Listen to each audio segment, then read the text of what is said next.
Tonight, a Target 12 consumer investigation, Guardrail dangers. They're meant to protect you in a car crash, but we've uncovered serious safety concerns about a certain type on our roads. These guardrails are used across the country, including in Rhode Island and Massachusetts. Susan Hogan spent weeks poring through court cases and federal documents. She joins us now with what she's found in this Target 12 consumer investigation. You drive by them every day without ever giving them more than just a glance. But after this story, you'll never look at guardrails the same ever again. This crash test video shows what's supposed to happen if your car slams head-on into a guardrail. It's designed to ride down the energy if you impact it. Safety experts tell us the guardrail should roll away from your car and slow it down. But a small design change to some guardrail end terminals could be having a major effect on how they perform. It's failing in a way that's either causing the guardrail to spear into the vehicle, literally, and impact the occupants. Now we've learned a number of lawsuits have been filed against the maker of these guardrails, Trinity Industries. According to court documents, the type of guardrail involved in all of the crashes is called the ET+. The complaints claim the design change has led to deaths and serious injuries. It's not performing the way it's supposed to. We spoke with Stephen Lawrence, an attorney representing several victims. He claims the problem is right here, the part of the guardrail called the feeder channel.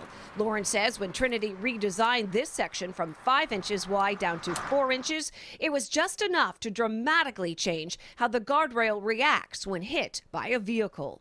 You're required to inform the federal government when you make changes and give them all the details of those changes, as well as make any test of those changes that the government requires. Trinity skipped that whole process.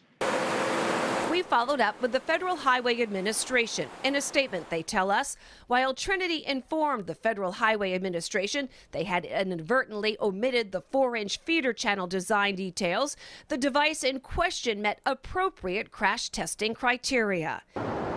But take a look at this. It's an email from a Federal Highway Administration engineer. It was obtained through a Freedom of Information request. He writes, there does seem to be a valid question over the field performance of the current ET Plus compared to earlier versions. How can they be having a field performance problem and yet meet their standard and not have a concern to be looking at these guardrail end terminals? Other groups are expressing concerns over these guardrails as well. Eyewitness News uncovered this letter from December 2012. It's from the American Association of State Highway and Transportation Officials. The association urged federal officials to review the crash acceptance of the ET Plus end terminal and ensure that it fully documents the modified barrier system for crash worthiness. One more thing. The association's president at the time that letter was written, Michael Lewis, the director of Rhode Island's Department of Transportation. We put in several requests for an interview. However, he declined. Instead, RIDOT would only issue a statement, one that sends a much different message than the letter written by the group Lewis oversaw. We do not have any data to suggest that the ET Plus end treatment as installed is posing a safety hazard to the motoring public. Eyewitness News also reached out to Trinity Industries. The company tells us the ET Plus systems were successfully crash tested in 2005 and were proven to perform as a crash-worthy product by the Federal Highway Administration. In July, a federal lawsuit goes to trial involving a complainant who brought the issue of these potentially dangerous guardrails to the federal government. Trinity tells us it plans to vigorously defend itself in court against these allegations. I'm Susan Hogan, Eyewitness News.